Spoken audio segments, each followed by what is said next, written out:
welcome to this PNSC webinar discussion. My name is Stephen Benn, Viscount Stansgate, and I'm President of the Parliamentary and Scientific Committee under whose auspices today's webinar is being held. Welcome, in my case, to a wet, dingy, miserable SW1A OPW, and I'm saying that partly just to allow everyone else who may be ready to join us for this really interesting hour ahead to discuss the following title: Necessary but Not Sufficient, Why Science is Only Part of the Answer to Teaching Our Children About Climate Change. And I'm very pleased indeed to welcome four speakers, and we're going to take them in the order in which I tell you who they are. Professor Heather King, who's co-chair of the Science and Technology Education Research Group at King's College London. Eliska Gooch, who's the Youth Sustainability Champion at the Department of Education. Nahida Marasingham, head teacher of the Rathern Primary School in South London. And Professor Nicola Walsh, Pro-Director Education at UCL's Institute of Education and Director of the UCL Centre for Climate Change and Sustainability Education. So welcome to all of you. They will each address us for 7 minutes. The webinar is being recorded and will be available on the PNSC website and on YouTube after this meeting. And after the speakers have spoken, I will invite those joining us to put questions, and I hope you will put the questions in the Q&A at the bottom rather than in the chat if you do want to ask a question. And when I call somebody's name, you will be unmuted prior to asking your question. So can I now invite the first of our speakers to address us, Professor Heather King. Welcome, Heather. Brilliant. So the title of my talk is Climate Change and Sustainability in Science. It's essential, but currently not as visionary as it needs to be. So let me try and explain why I think that. And if we go on to the first slide. Okay, so I've done quite a lot of research in this area, trying to map the current curriculum to environmental education agendas, climate change agendas, sustainability agendas, trying to understand what teachers and children in our schools are doing to get involved with the issues that are so important of our day. And there on the slide there are two reports that myself and my colleague Melissa Glackin wrote with some other members of our group back in 2018, where we were trying to understand where these issues fit into the curriculum. And we found essentially that science and geography were really quite narrow. They were focused purely on technological fixes rather than trying to address social and environmental impacts. We described it as a lot of facts, but not much really about trying to support how young people can engage for issues of climate and sustainability. Notions such as agency and ownership were really not promoted. Now, we were pleased to see the review, and we also recognise that the review does recognise that there are shortfalls in the current curriculum across the whole piece, but just specifically about science for now. There is only limited reference to climate science, and the programme of study is outdated. And they say this should be addressed. Hooray, we think. However, we are a bit worried about some of the ways that they are proposing to address. So if we move to the next slide. You see, what's happening is that a lot of the speak is around greening the science curriculum. Now, green is okay, it's good, it's better than not doing so. I completely agree there is a real need to grow the green economy, and there are going to be plenty of jobs. However, this again speaks to this real kind of technological agenda. If we can just do things to make the economy better and try and think about productivity agendas, and if we ignore the moral and ecological agendas, then we are going to be in danger. You see, I would argue that greening is not transformative enough. And I know that my colleagues who are about to speak after me will have something to say about this as well, about the need to be transformative. We don't just want to do conservative reform, that's conservative with a small c, where things are just tweaked, but essentially you remain the same. We want a transformative agenda. On to the next slide. So my issue really is that the curriculum is very much focused, and even the review, it's very much focused on keeping the focus on facts and knowledge. And I would argue, and I'm a professor of science education, I've seen what good teaching looks like, good education, good teaching and learning. And I think we need more than that, a lot more than that. We need a curriculum that also supports young people to engage in change, to take control of their learning, to have agency. We argue for a very much a participatory, a relational, a justice orientated approach, which requires a lot of work on the actual pedagogical practice as well. And there's some fantastic work around in supporting teachers, and I think Nicola's going to speak about that after me. But we're really trying to move not just delivery of facts, but more to actually encouraging young people to care about the environment, to take a more than human approach, more than human, all the other things that live on our planet. Not so much about growth, but more about sufficiency and more about justice as well. If we go on to the next slide. So I was thinking you're going to ask me, what does this look like? And so when I went for a walk this morning, I saw this in my neighborhood. It's a discarded mattress, and someone has put the markings of the St. George's Cross on there. It's an interesting visual piece. I thought I could use that. I could talk about environmental issues. I could talk about the problems of local environmental degradation. I could talk about social justice issues. I could wrap the whole thing together.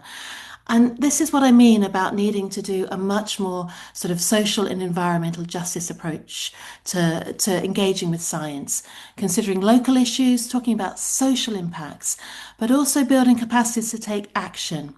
Now, the other image there is a crocheted topper to a pillar box.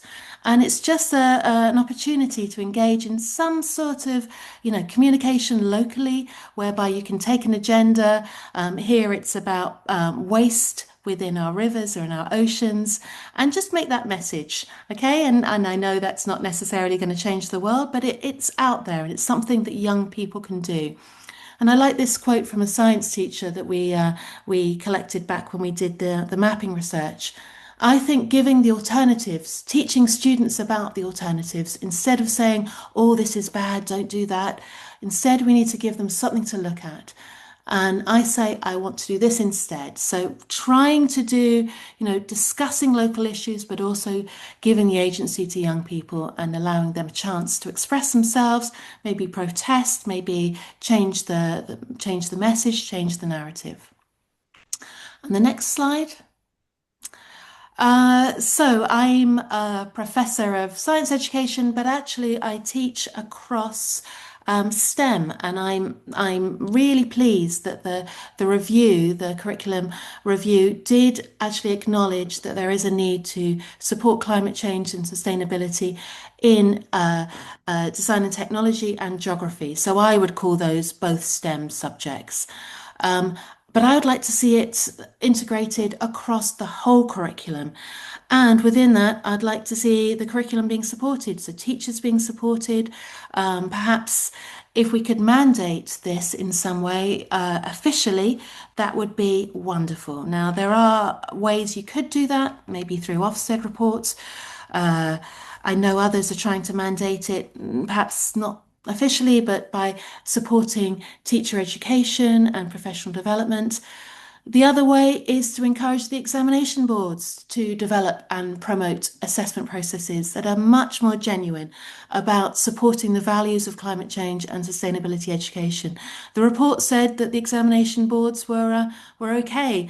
I disagree. They're just testing knowledge and not enough about supporting teachers and children to engage in skills that we need to be prepared for climate change and to take action in sustainability, and to engage in social activism for climate change and sustainability as well. So that's my whistle-stop tour through my points. Basically, very much about more needs to be done. We need to be integrated across the whole curriculum, and we need to be about, in, and for. We need much more social activism. Thank you. Thank you very much, Professor King. And we're going to come to questions after all four of our speakers have spoken. So can I now call on Eliška Gooch, who is the Youth Sustainability Champion at the Department of Education. Eliška, we'll just wait. Hi, good afternoon, everyone. Hello. Yeah, it's fantastic to be here. Essentially, in my role as Youth Sustainability Champion to the Department of Education is acting as a bridge between policymakers and young people to bring young people's lived experiences and ambitions and challenges into the conversations to essentially shape the Department for Education, Sustainability and Climate Change strategy for education. And from this perspective, I've been involved in the policy landscape of things and the lived experience of young learners. And it's very clear that while science does provide the essential empirical foundation for climate change understanding, on its own, it cannot deliver the competencies that society requires right now. So if we can go on to the next slide. So a quick reflection on my own education. Looking back on my high schooling and my undergraduate studies, and I'm currently in my postgraduate work, my climate education was very fragmented. Although I did learn about the scientific mechanisms and the science behind climate change, we very rarely, if ever, learnt about the policy and the economics and the social vulnerability or global justice, which are very important elements. Now, here is an image of my hometown. And this is the flooding that is predicted by 2050. And not only does my hometown face flooding, but also coastal erosion. However, the curriculum that we received in our schools, it very much framed climate change as something that was happening elsewhere and far off in the future, as if it wasn't happening in our own community. So it's very clear that these gaps are not unique, and they very much reflect the structural limitations that there are in the curriculum. So if we can go on to the next slide quickly. So if we can go on to the next slide. Okay, there we go. So brief rundown as why science is not enough. Science is very much essential, but climate change is not only a scientific phenomenon, it's also social and economic and political and cultural and ethical. And when it only, or almost exclusively appears in science and geography, we risk narrowing down the conversations to measurements and to models instead of societal transformations needed. And it also excludes students that don't follow the typical science route of climate justice. This also becomes really challenging in a landscape that's shaped by misinformation and disinformation and shifting baselines when people gradually normalize the environmental degradation that they can see around us. We also focus too much on the scientific dimension, and by focusing so heavily on it, it risks obscuring the deep global inequalities that also shape vulnerability and responsibility. So if we go on to the next slide. So if we can go into the next slide. There we go. So less than 20% of the world's population consumes over 80% of its resources, and around 92% of historical emissions come from the global north. However, the global south currently are facing the greatest burden of adaptation to the climate crisis. So responding to these issues requires competency and the skills that are often associated with humanities and social sciences, such as critical analysis, ethical reasoning, and media literacy. So science only really tells us what's happening, whereas interdisciplinary and intersectional curriculum can explain why it matters, who it will affect as well, and what can be done. So if we can go on to the next slide. So I'm going to go over some of the features that I wish I had in my education, as well as features that I've heard from my peers and other young people. So in terms of knowledge, we know that not only we need the climate science fundamentals, but we also need the governance and the policy and the global frameworks to understand what is being done about this. As someone who's spent a lot of time in policy for my work and for my research as well, often the language is very inaccessible, and especially when young people are making their voices heard and making these changes in policy, they need to be able to see how it's translated and how the impact is actually coming about. We also need to be focusing on locally relevant and environmental and social issues where young people can directly grow up, connect with, and they can grow up to understand why their world is changing around them. We also need to be supporting young people to pursue and continue education outside the boundaries of a classroom. So we're not reducing to education as a thing, as if it's only something that's achieved when you go to school, but something that's achieved across your entire life, essentially. Skills also must include critical thinking, especially in a world where we are now facing climate delayers as much as climate deniers. Young people really need the tools to be distinguishing misinformation and deliberate disinformation as well. Systems thinking also helps learners to understand how environmental and social and economic systems all interact. Problem solving can enable them to evaluate the trade-offs and design feasible solutions that they can enact in their community. And with AI accelerating the spread of misleading content, and media literacy is now fundamental in the curriculum. Bridging the knowledge behavior gap is also incredibly essential. Many young people, or some young people, understand the science but struggle to translate it into meaningful action. So they can recognize climate change through lived experience as well, through warmer winters, through snowy days, shifting seasonal patterns, but lacking the tools to interpret these changes responsibly. So only about 1/3 of UK teachers currently feel comfortable in teaching climate change, and that's highlighting the need for whole curriculum integration and sustained professional development. Good climate education helps young people move through these barriers by grounding global issues in local understanding and connecting intrinsic motivations, not extrinsic, reducing climate education to assessment and exams, but intrinsic motivations as well as collective action in the community. So if we can go on to the next slide as well. So when we look at how, one slide back. Okay. So if we look at how young people understand green careers and skills, it's very regularly misunderstood. Research done by SOS UK found that many young people imagined a green career as something that's more technical and hands-on, such as someone who installs solar panels. Whereas realistically, green skills and careers include systems thinking and collaboration and adaptability and critical thinking. And many of our roles and jobs are green as long as we're contributing to bettering the society and the environment. However, jobs can also be subject to ethical washing and greenwashing. So this is why the critical thinking skills are so essential. We also need to be cultivating ethical reasoning, intergenerational justice, collaboration, resilience, civic engagements. These are all essential to underpin long-term climate action and education. So if we can go on to the next slide. Aliska, excuse me, could you Yeah. draw your remarks to a close quite soon, please? Yeah, that's fine. So Thank you.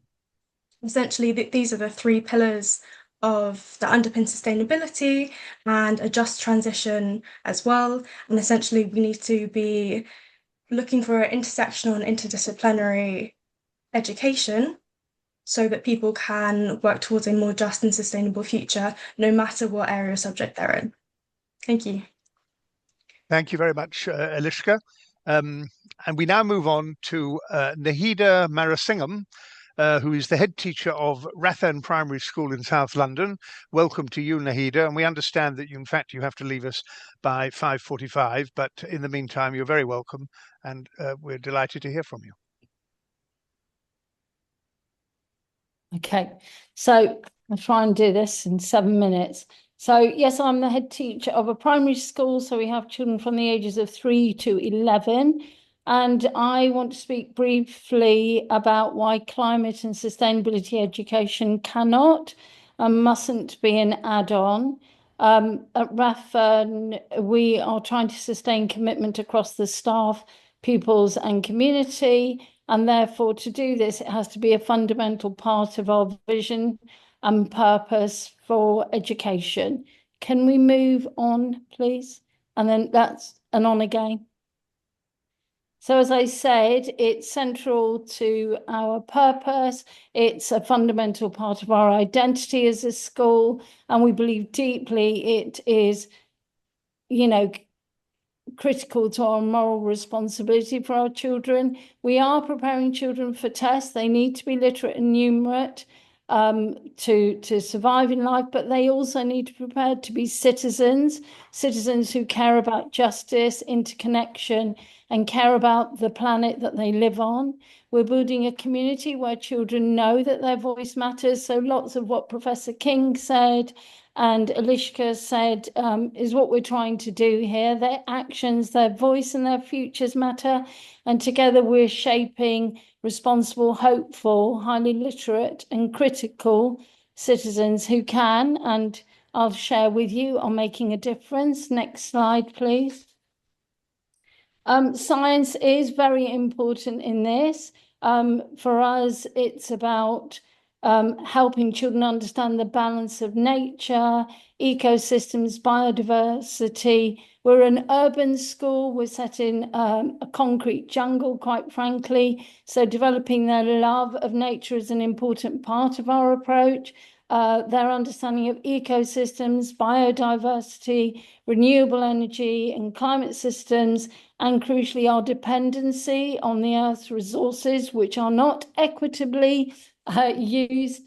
This understanding is transformational. When young children grasp how these systems work, they're empowered to take informed action and can contribute to solutions, not from fear, but from knowledge and hope. Our school grounds are a really good example of that. Since I've been the head, which is a very long time, we now have trees on our street. We've been involved with SUD, so we have rain, so that's sustainable urban drainage, because we're at risk of flooding. So the children understand the science of the rain gardens, the downpipes. We've developed pollinator pathways. It's all part of that holistic approach to understanding how we as citizens can contribute to living more sustainably in our world. Next slide, please. So why does it matter? Because this is their lived reality, and children talk about it, they think about it, they care about it, they feel the precarity and they see the impacts. And thankfully in this school, they're less anxious because they are being taught about solutions and actions that they can take. Just keeping an eye on time. We are a rights respecting school, and Article 29 says that education must develop a respect for the environment. So we're doing that here. We're a highly diverse community. Recently, with the problems with Jamaica, we have over 20% of our children have Afro-Caribbean heritage. And of course, they understand that the global emissions of the Caribbean are very, very tiny, but they're massively impacted. And so in these conversations where we're raising money, we're also talking about why this matters and why we need to live differently to have different outcomes. So at RAFM, we are developing that sense of belonging, identity, so that all of our children from this very diverse community feel that they are agents of change, can be capable of influencing their communities and shaping solutions. In our school, climate and sustainability are a golden thread, so that they aren't an add-on, but they're very much something that teachers are thinking about every time they're planning a piece of learning. Moving on to the next slide, please. So as a community, because it's a golden thread, just to say, we work thinking about sustainability through art, through English, through geography, through DT. You'll see some examples of that. But Professor Heather King talked about the importance of agency, and that's what we're trying to develop here. We have so many mechanisms in which children have an opportunity to share their voice. If they're not on the Eco Council, they're in the Pupil Parliament. If they're not in that, they're involved in peopling the Eco Refill Shop. They're involved in local activism. There's a threat to the local Gorm Woods, a beautiful woodland which is at risk of being sort of built over for lots of money making people. So there's a lot of work that's done encouraging children to reflect on how they can take action. The next slide, please. So this is some examples of real children doing real things in designing technology, designing tote bags, being involved in an anti-iding campaign. It's a second-hand clothing sale. This is some of our edible gardens that you'll see in our playground. And happy children feeling empowered and agentic. They're making a difference to their planet, and they believe that's what they are here to do, as well as everything else. Next slide, please. Is my time nearly up? So there are challenges. So if it's not part of your vision, there'll be plenty of reason for teachers not to do it. It's not part of the ECF or the NPQH, so it needs to be a golden thread. Last slide. So here's our latest exhibition, and this involved the art teacher teaching children about climate action, environmental awareness and guardianship. They explored artists, they studied them around the activism and the Sustainable Development Goals, and this is the outcome. Thank you. Thank you very much, Nahida, for that. And we're going to proceed straight away to Professor Nicola Walsh, who is the Pro-Director of Education at the UCL's Institute of Education and Director of the UCL Centre for Climate Change and Sustainability Education. So can I now invite Professor Nicola Walsh to address us? Nicola. Wonderful. Thank you so much for having me, and what an impressive series of presentations, but wonderful pictures, particularly from Nahida there to follow. So thank you. I'm going to very much pick up on some of the points that have already been mentioned by Heather, Alishka and Nahida, particularly focusing on what some teachers and young people have spoken to us about and some of their perspectives on this debate. So if we move on to the next slide, first of all, I'm going to talk about a survey we undertook in England a couple of years ago. A colleague led Kate Greer within the centre. And it's a survey of teachers, as I say, just in England. Of course, it's really important to note that the different jurisdictions of the United Kingdom have different education systems, different curricula, and therefore different approaches to this. We got 870 responses from teachers, and I'm going to draw predominantly on that data for the first part of these few minutes.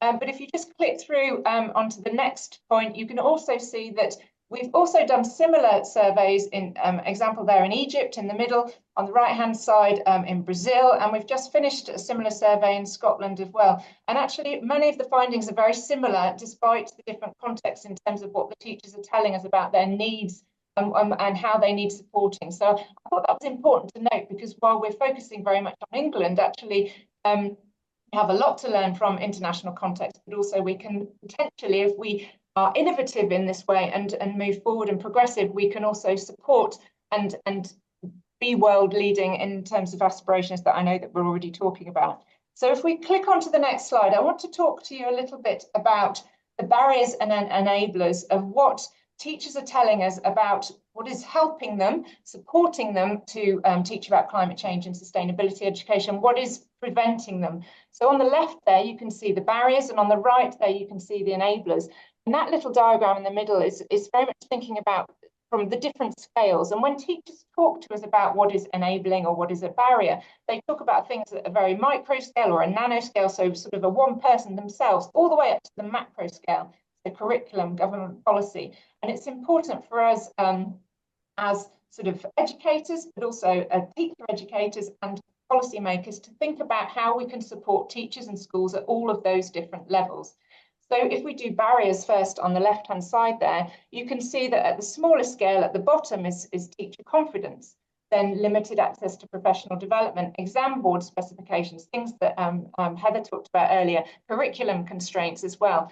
So it's at every level, there are barriers to teachers engaging with these sorts of issues. But framing it more positively, there are also lots of things which are enablers, and we can build on and use those things to support teachers and schools. So on the right-hand side there, you have the enablers. And starting at the very bottom again, teacher motivation and commitment. You've just heard from Nahida the absolutely amazing work that is happening within her school. Individual teachers and head teachers are absolutely crucial in driving forward this agenda within individual schools. But unfortunately, not all students, not all children and young people get that experience, because not all teachers have the same motivation and commitment, not because they don't necessarily want to, they don't necessarily have those spaces of agency in which to work. High quality to career-long professional development, I'll come back to that in a minute, which is why it's emphasised from initial teacher education.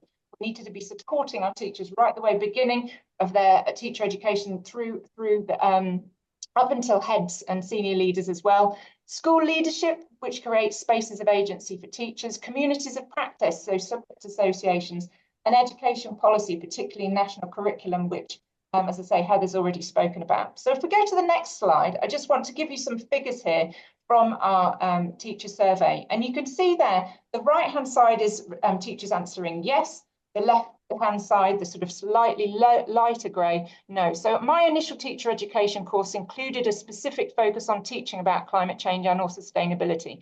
Only 13% of teachers that answered our survey, and that was predominantly science and geography teachers, said they had any initial teacher education about climate change and sustainability education. The next one down, since becoming a teacher, I've taken part in training to support teaching related to climate change and sustainability. Only a quarter of geography and science teachers, so those teachers you would most expect, predominantly responding to this, of course, not exclusively. We had teachers respond from all disciplines. And then the bottom one there, becoming a teacher, I've taught myself how to incorporate it into my teaching. So 70% of teachers there have had to teach themselves. So at the moment, we're relying on people being engaged and interested, going away and spending their own time teaching themselves about how to incorporate these things. From our perspective, that just isn't good enough. We're relying on teachers doing it themselves, going out and finding resources that they don't know whether to trust, rather than having it formally in the professional development. So if you move on to the next slide, teachers are telling us that they require a particular type of professional development. In the next slide, please. There we go, thank you. So they want professional learning that is in person or during school hours, at their school or self-paced, and subject-specific and linked to their real teaching context. So we talk about empowering teachers, just like Nahida talked about empowering and giving agency to students. We want to do the same to teachers. If you go on to the next slide, please. I think that it's really important to do that. So just as a sort of sideline, before I finish off, we also spoke to over just under 2,500 students, and they told us in England that climate change evoked many negative emotions, so sadness, anxiety, guilt and shame. And girls and students from more advantaged socioeconomic circumstances are more likely to feel those negative emotions. The reason I'm mentioning this is because it's also important when we're thinking about teacher professional development, how are teachers going to address these sorts of emotions rather than just thinking about the science? And so it moves back to that initial question.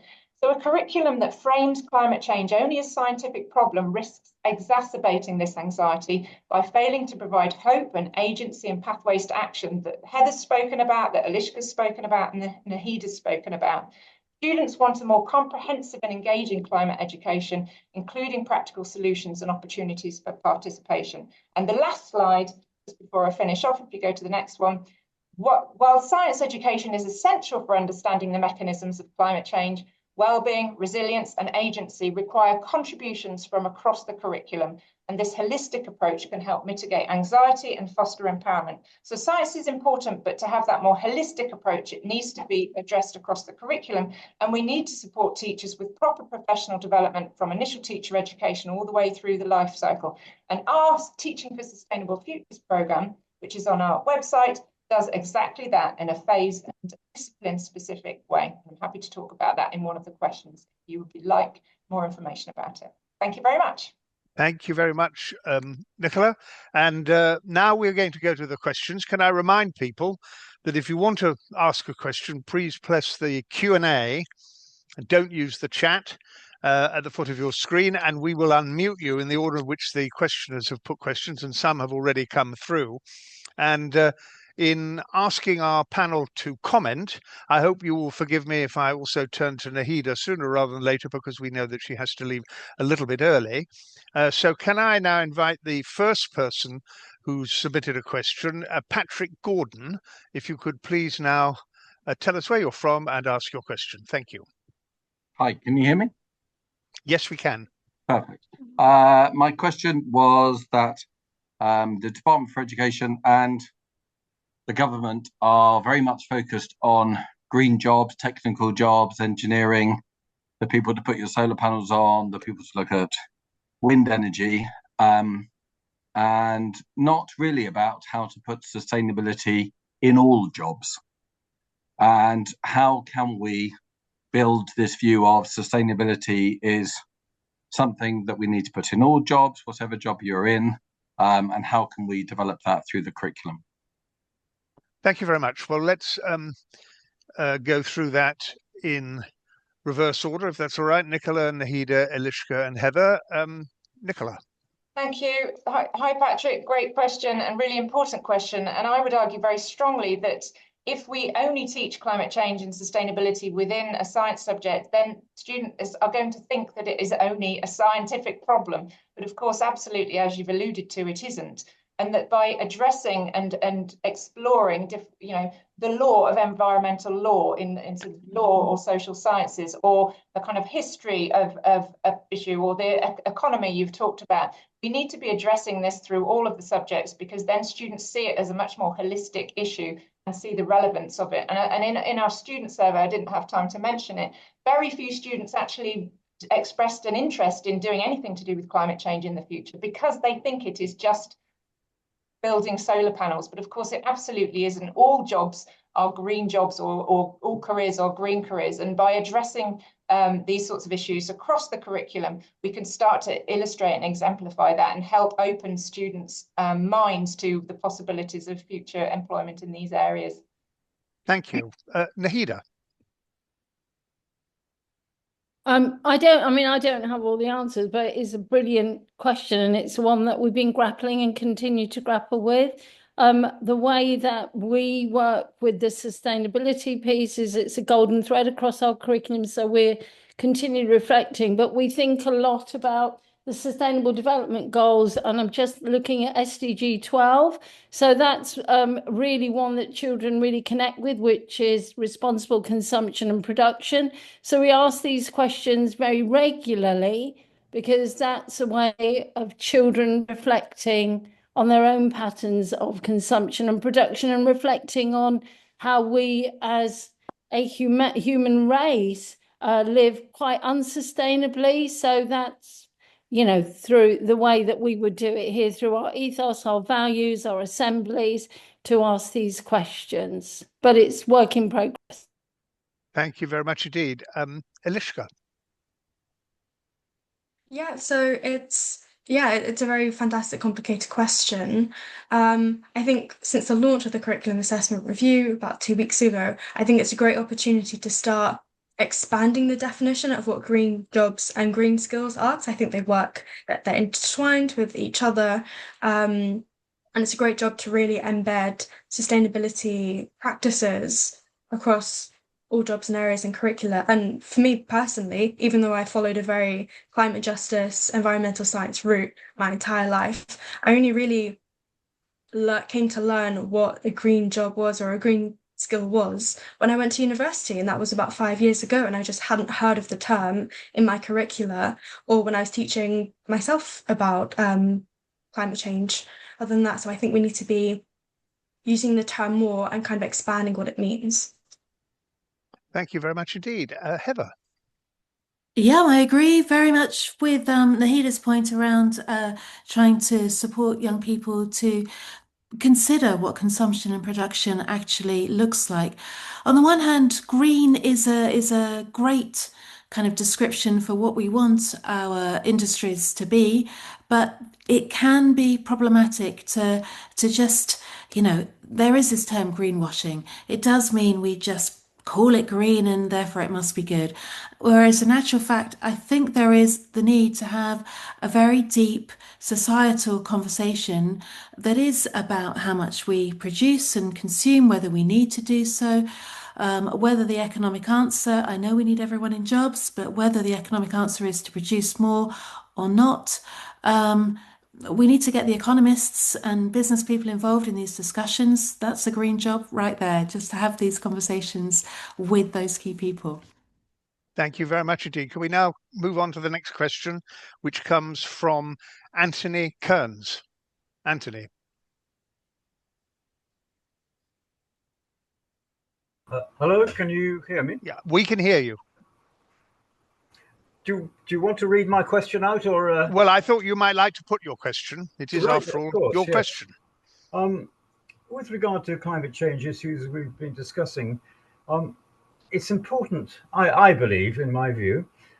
By the way, I'm a fellow of the Institute of Engineering Technology, so this is slightly out of my field, but from my experience with children and with our own children and grandchildren, is that some climate change issues to them are important. And I'm talking about going down to 5-year-olds up to 14.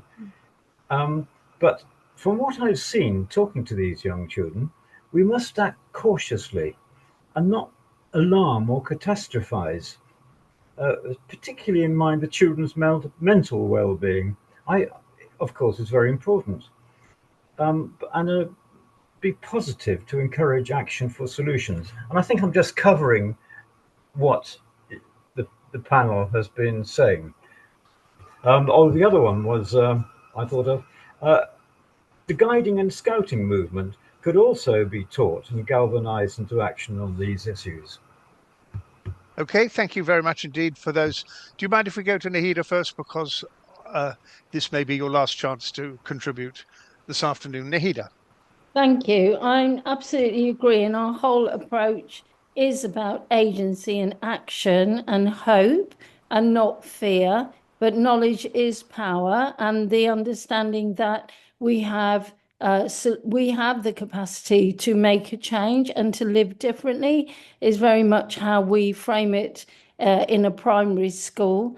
And the children, through projects, the one that I showed you was the DT tote bag one. The children were very proud of reflecting on and having conversations at home about avoiding and reducing plastic consumption. Obviously, these are small actions, but they speak to systemic changes that need to happen. That might be a conversation happening further up the school, but a combination of local action, knowledge, and understanding there's a big challenge in the system that needs to change too. Thank you. Thank you very much indeed for taking part. Can we now move on to Heather? Would you like to contribute on this question? Yeah, I think that's a super important point. Yes, not to alarm young people. However, I would say that young people, they may be alarmed if we address these issues and raise these issues, but they're going to be equally alarmed if we don't. And I think that's important to recognise as well. If we don't equip young people with the knowledge, the skills, with the opportunities to get involved, that is just as terrifying and fear-mongering. And we have a responsibility. We are educators. We are supporting young people to grow up into this world. We need to be realistic. We need to give them the tools to be citizens as young people and then as they grow older. So I think our young people are fantastic. I think they're resilient. I think they're amazing. We have a responsibility to make them more amazing. I don't think we have to worry about catastrophizing or alarming them. They can take this stuff, and we need them to take it, and we need everyone around, not just children, by the way. Education is for everyone. Thank you very much. Eliska. Yeah, also a fantastic question, and Heather made some great points as well. I think it's also really important to show young people from very young ages what action they can do and can be involved in, what opportunities that are available to them. If they grow up knowing that the role, such as youth sustainability champion to the Department of Education, exists, then they know that young people always have opportunity to get a role where they can work with ministers and governmental officials to get their voices heard. And it's not just like more roles like that, it's also community action as well, and action within their school, being able to work with senior leadership within their school and hold them accountable and say, hey, the recycling system isn't great in our school, let's have a reform, and organizing that. And it's about making sure that giving that they've got a voice and they're being heard, and that what they're saying is being enacted upon as well. Thank you. Nicola. Thank you. Great question. Completely agree with what Nahida and Heather and Alishka have said. The thing that I would add is that around the importance of nature connection and using that as a way of supporting children and young people to sort of appreciate the natural environment, but also support their mental health and well-being as well. Some of my work has been, and I've noticed one of the questions is around the arts and what have the arts to add. And I would argue that the arts have a huge amount to add in helping children and young people deal with the emotions associated with the climate. And that's one of the other sort of reasons why it's so important to think about the different approaches or perspectives that different disciplines can offer. So I would say that actually engaging and connecting young people right from primary age with the natural environment through the arts can actually very much support their mental health and well-being to help them sort of through the challenges and the things that they are concerned about. But absolutely agree with the other points around hope, agency. They're all really, really important in giving them, empowering them for action. Thank you very much. Now, unsurprisingly, we've now got a whole stream of questions that have started arriving. So can I ask the questioners to be really short? And if I can call on John Lowe, who is the next person to ask a question. John, welcome, and be as short as you possibly can. And I'd encourage our panelists to be similarly brief in their replies. John. Right. My question relates to realism. I like the presentations, and essentially it boils down to having a broader understanding just than the science of climate change. But I get the impression from past history that we can talk about changing the national curriculum. In practice, we can't. It takes so long. I'd really like to know from all the speakers, including Heather, her comments about adults passing on guidance, what we actually do after a debate like this to make it come right. Okay, thank you, John. Heather, do you want to take on the question, what do we do now? I'm noting as well some of the other comments in the questions about what we do. It is possible to make changes to the curriculum. It's not necessarily about getting rid of stuff. It's about the way we teach the content. I think an easier move would be to change the assessment system, by the way, and actually to recognise the skills and opportunities for action that young people have. You could still cover the content. I think I think we need to just be a bit more creative in our thinking as to what counts as good teaching and learning. It's not about knowledge acquisition. It is about letting young people have agency. I agree, the guiding and the scouting and all those voluntary super and supra curriculum work as well. I hope that kind of starts to answer that question and some of the others. Okay, thank you. Ilishka. Absolutely agree with what Heather said. I think just focusing more on the assessment part, there are many different parts I could talk about in terms of this question. In terms of the assessment part, I think there's a real risk of if sustainability and climate change became so such a main part of the curriculum, also the method of assessment would be the same way that other subjects are assessed, and that's mostly through examination. And I think what that risks is that young people who study climate education and climate change in their education, it becomes an extrinsic motivation to learn it, not an intrinsic one. So when they're not like as engaged and personally engaged and motivated to do something about it, then they're less likely to be doing so. So I think we need to be looking at more non-examination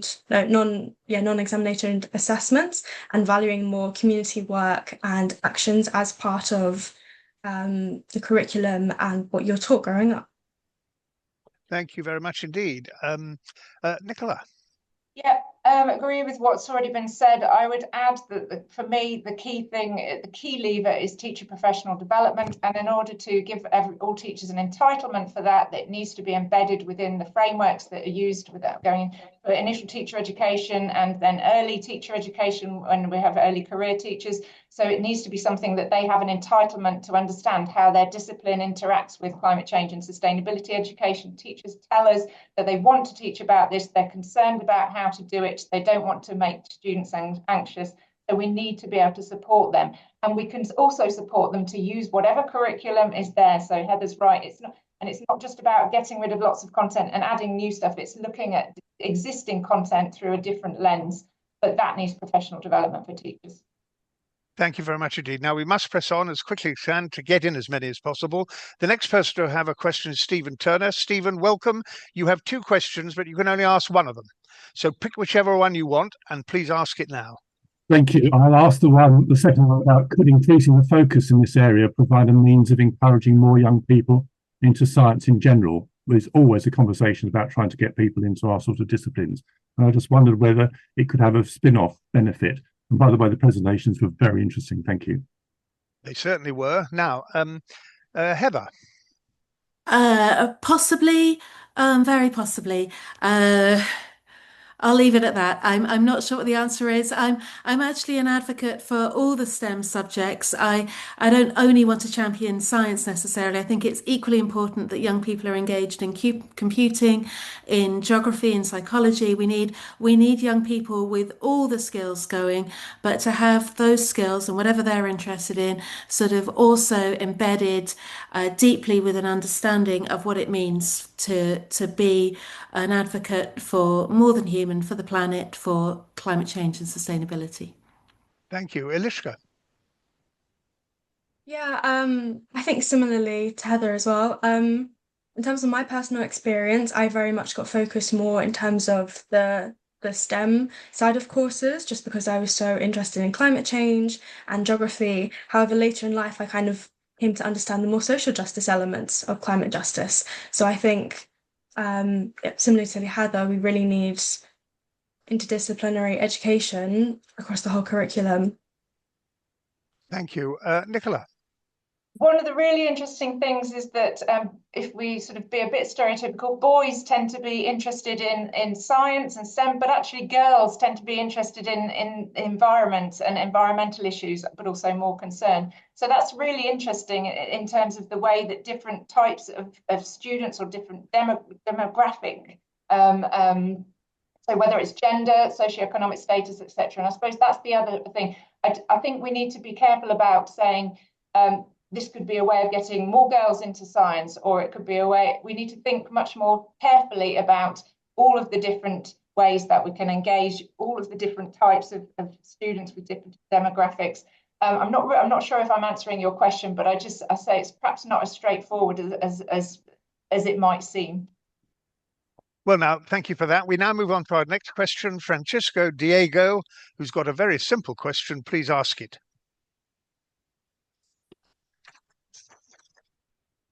You there? Yes, I am. I was trying to find the button to unmute. Can you hear me? Yes, we can. Well, look, your question is brief. Please ask it. It is very brief. It's a little comment. I want to hear your comments here, because climate change is a long-term effect. It is not tangible.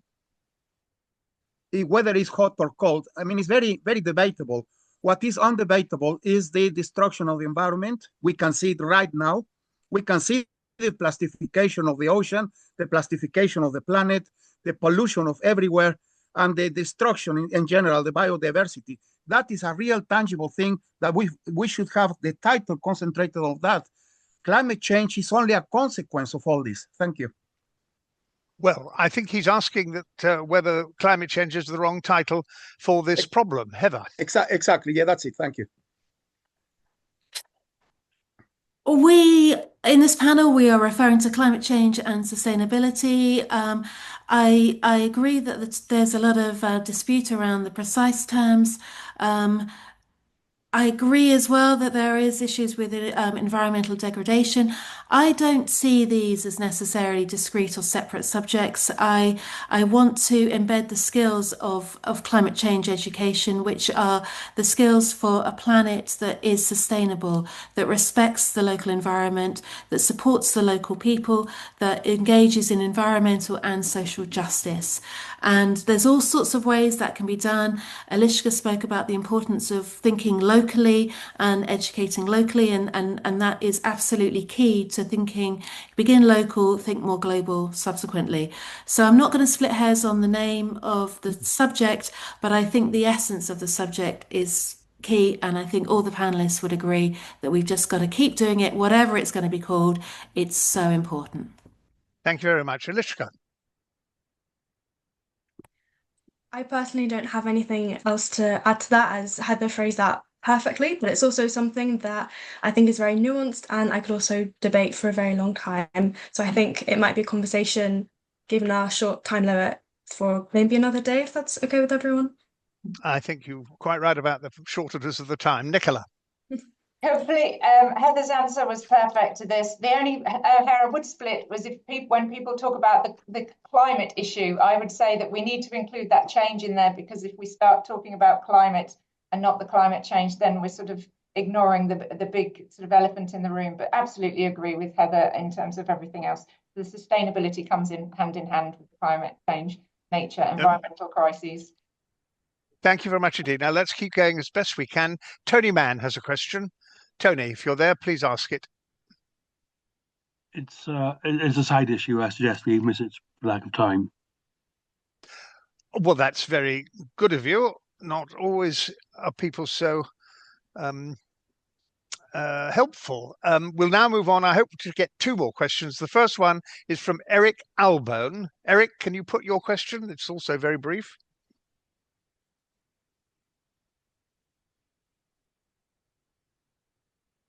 You there, Eric? Just unmute and ask. The whole issue of us, we're imprisoned in ways of assessment and examination. And I think the whole issue about how you actually assess people action rather than talking about things is a major issue. And also these issues are contentious and political. And so how does a school getting involved? We may have a view, but other people have other views. How do we get involved in the political dimension? Thank you. Heather. Yeah, excellent question. It's super tricky and it deserves attention. We need to think more imaginatively about what assessment would look like. I acknowledge the world is changing with AI, with different forms of communication and media, but I think that question, what does it look like, is key. I've got some ideas. I think it's possible for teachers to engage much more, have a much greater say in what's going on in their schooling, rather than just rely on exams. That would be one of my suggestions. But I agree it's political. More needs to be said on this. It's a big, big question. I'll let the others come in. Yes, well, we'll start with Alishka. Yeah, absolutely. I think it's quite complicated as well. For me, I've really learned since doing a Master of Research and Environmental Science degree how much of what I'm researching and understanding, and one of the goals of doing a Master of Research degree is to publish it and contribute new knowledge to the world. And I think that could be similarly replicated across education, where if young people are involved in improving the sustainability infrastructure in their school, their success and amazing enaction of that should also be part of the curriculum and the assessment. So I think we need to be reframing slightly exactly what that means. Thank you very much indeed. Nicola. Thank you. Yeah, and of course the challenge is if it's not in GCSE and A-level as they currently stand, then that even impacts what is taught down into Key Stage 3, sort of 11 to 14-year-olds, and sometimes even younger, because schools start to prepare students, children, young people for what is in the kind of accountability structure of the current exam system. So that's crucial. One thing I will just pick up on is the contentious and political point. I would argue actually it's not contentious nor political. It's climate change and environmental degradation is happening. It does need to be taught. We do need to prepare our children, young people. We just need to prepare teachers to be able to do that in a way that is appropriate. Thank you very much indeed. Now, I think we can just squeeze in one more question. And can I ask Alison Kitson to ask it? Alison, welcome. Thank you. I'm actually asking this on behalf of a colleague. And the question is, it's a good question. The purpose of education is currently geared towards the economy, yet the economy is currently configured is one of the problems. How do we tackle economics in schools when it's often not encountered as a subject until after GCSE?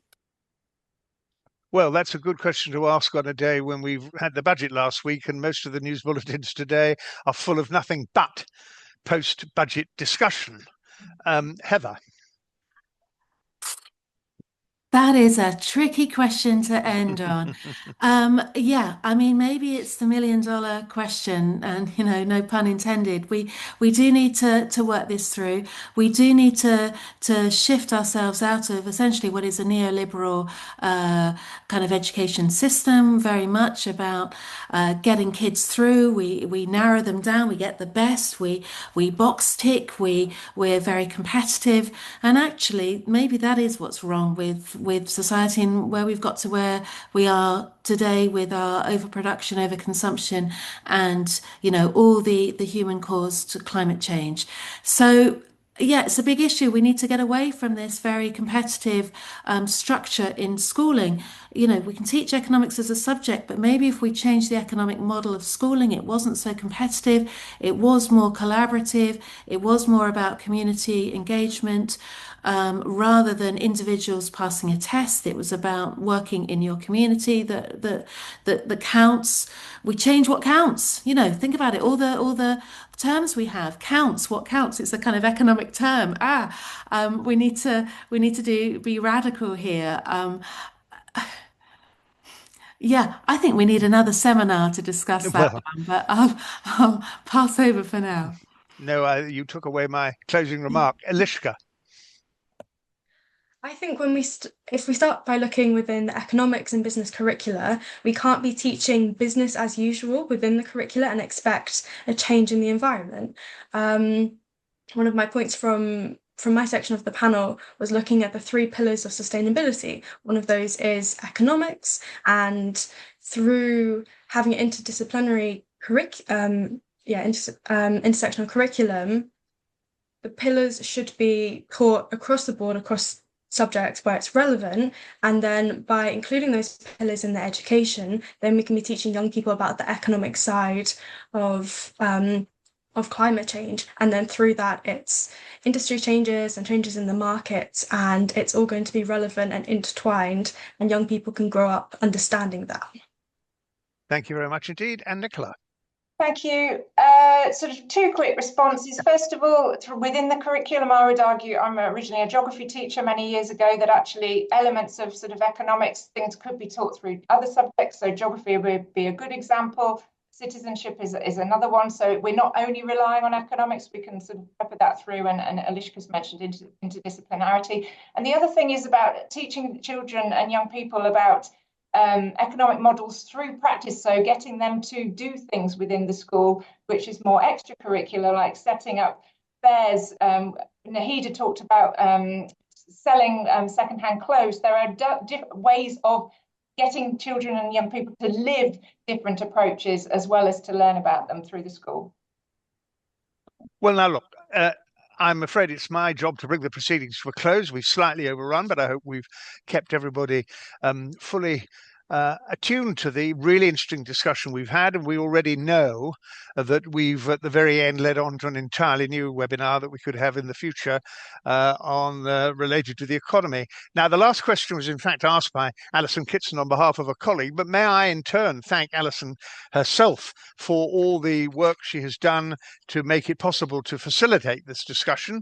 I'd like to thank our all the 4 speakers that we've had so far, Heather and Eliska and Nahida and Nicola.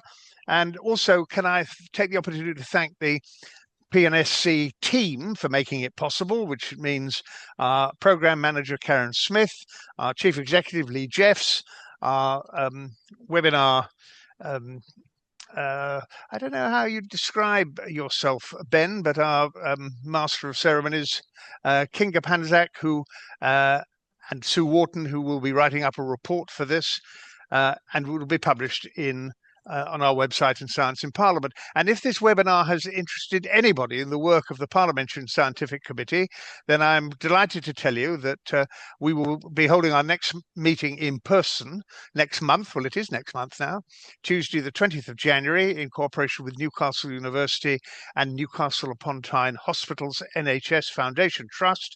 And the theme will be building a thriving UK neurotechnology ecosystem. But in the meantime, can I thank everyone for taking part and for listening and for watching. And I hope you have, it's now 1st of December, so I think I can safely and reasonably say I hope you have a really good Christmas period and a break and a good New Year, and see you all then. But thank you very much indeed, and it's goodbye from what is still a dank, dark, grim looking SW1A OPW. All right, goodbye.